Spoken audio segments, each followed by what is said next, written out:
स्वागत है आप सभी का। एपिसोड 2 की शुरुआत हम उसी वाली रात को देखते हैं। आज ही फुल मून की नाइट होती है और प्रिंस मेली में आकर यूंजू का इंतजार कर रहे थे। काफी देर हो गई, वो आई नहीं होती। बॉडीगार्ड बोलता है कि शायद वो भूल गई होगी और नहीं आएगी, तो हमें यहाँ से चलना चाहिए। प्रिंस यूंजू को गरीब समझते हैं, इसलिए उसके लिए जूते खरीद कर लाए हैं और वहीं पर रख कर जाने लग गए। तभी हमने देखा था कि यूंजू ने इनको देखा था, इनके पास आई थी और इनको किस कर लिया था। बॉडीगार्ड थोड़ी देर बाद आया था। प्रिंस बोलते हैं कि मेरे साथ अभी किसी ने कुछ गलत कर दिया। बॉडीगार्ड बोलते हैं कौन था वो, कैसा दिखता था, मुझे बताओ आप। प्रिंस बोलते हैं वो बहुत ही सुंदर थी। यूंजू भी इधर रिग्रेट कर रही होती है और माफी मांगने के लिए वापस भी आई थी ये प्रिंस के पास, लेकिन वो जा चुके थे। इतने में तेज बेल बजती है क्योंकि कर्फ्यू लगने वाला होता है। यूंजू जल्दी से भाग कर आती है और ड्रेस एंड मास्क पहनकर छत के ऊपर कूदने लग गई थी, जैसे कि हमने देखा था कि यही चोर होती है। और अगली सुबह का फिर हमें सीन दिखाया जाता है।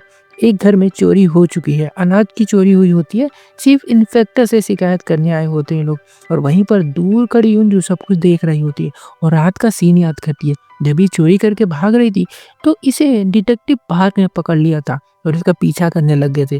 तभी यूंजू ने कपड़े चेंज कर लिए और पार्क बोलते हैं कि यूंजू तुम इतनी रात को यहाँ पर क्या कर रही हो, क्या तुमने यहाँ से किसी को भी भागते हुए देखा है? यूंजू बोलती है कि नहीं। आज इतनी सिक्योरिटी क्यों लगी हुई है, आज फिर से चोरी हुई है क्या? और फिर यूंजू चुराए हुए अनाज को उसी लेडी के घर के बाहर रख देती है। हमारी विधवा लेडी जिसका एक बच्चा भी है। वैसे इस लेडी का नाम डोंगजू होता है। डोंगजू फिर घर से बाहर आती है, बताती है कि मेरा बच्चा बहुत ज्यादा रो रहा है और ये लोग काफी गरीब होते हैं ना, तो यूंजू ने पहले ही बताया था कि तुमने अपने बच्चे को अच्छे से खाना पीना नहीं दिया, इसलिए वो कुपोषित हो गया है। यहाँ पर प्रिंस कल रात की होने वाली चोरी और वहां मिली फोटोज को देख रहे होते हैं। दिलडोन की फोटो भी लगा दी होती है लोगों ने मास्क पहनाकर, और अगली सुबह किंग ली भी इसी मुद्दे पर बात करते हुए हमें दिखाई देते हैं। ऑफिशियल का कहना है कि छोटी मोटी चोरियां हैं तो रिपोर्ट नहीं करते लोग और हमें भी इसको छोड़ देना चाहिए। कोंकोबाइन सुक्यूम बोलती है कि नहीं नहीं, चोरी तो चोरी होती है, बड़ी हो चाहे छोटी, और फिर सवा खत्म हो जाती है। किंग बोलते हैं कि सारे ऑफिसर मेरी चाटते रहते हैं, जो मैं बोलता हूँ उसी को करते हैं। मिंजिक अच्छा था, वो मेरे साथ लॉयल था। इतने में मंत्री बोलते हैं कि आपको मिंजिक की याद नहीं आती क्या? और फिर हमें एक पास्ट का सीन दिखाया जाता है। मिंजिक एंड मंत्री दोनों बैठे होते हैं, इन दोनों की किसी बात को लेकर बहस हो गई थी और किंग ने तलवार रखी होती है मिंजिक की गर्दन पर, क्योंकि वो किंग की बातों से एग्री नहीं कर रहा था। वैसे मैं बता दूं कि मिंजिक और कोई नहीं बल्कि योंजू के पिता होते हैं। किंग ली जानते हैं कि मिंजिक चाटने वालों में से नहीं था, वो सच्चा आदमी था।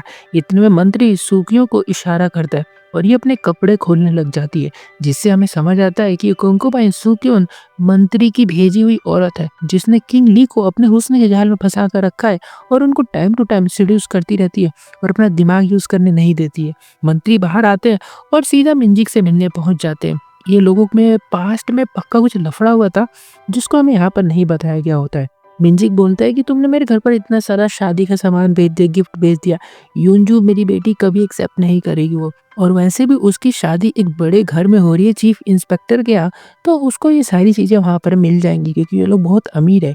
यहाँ पर यूंजू अपनी मॉम के साथ होती है और रात वाली किसकी बात को सोचे जा रही है, इसके दिमाग से उतर ही नहीं रही होती वो बात, और बोलती है मेरी फ्रेंड ने एक लड़के को जाकर किस कर लिया, वो अनजान लड़का था। माँ कहती है कि शायद हो सकता है उससे प्यार करती होगी।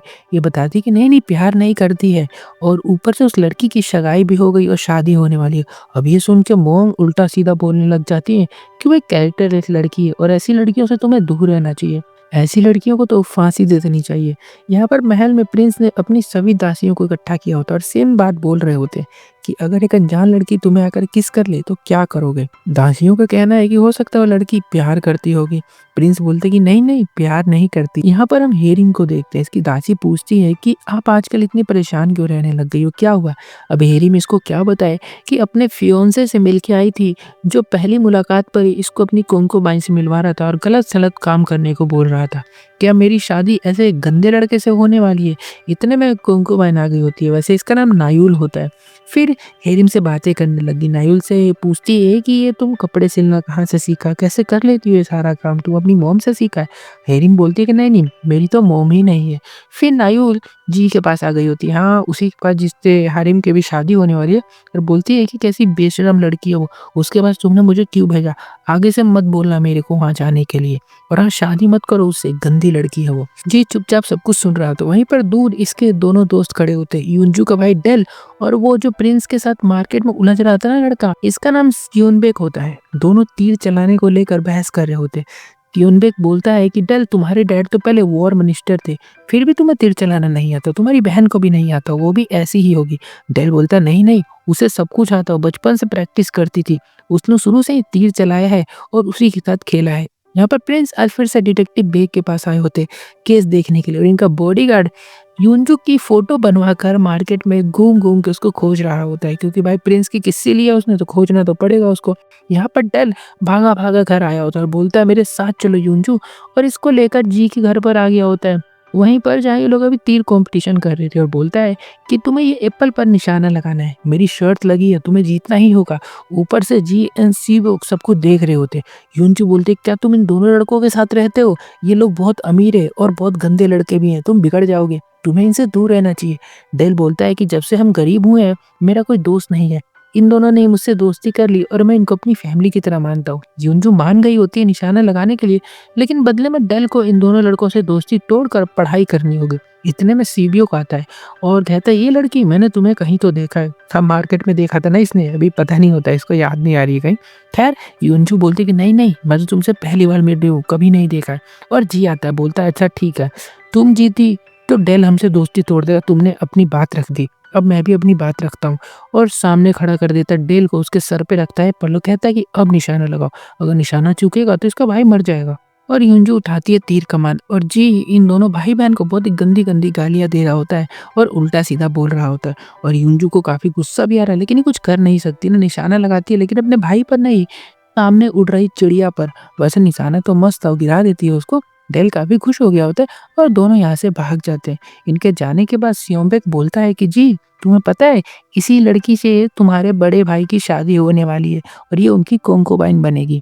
यहाँ पर डेल भी युनजू से बता रहा होता है कि जी चीफ इंस्पेक्टर का छोटा बेटा है और इसी के बड़े भाई के साथ तुम्हारी शादी होने वाली है।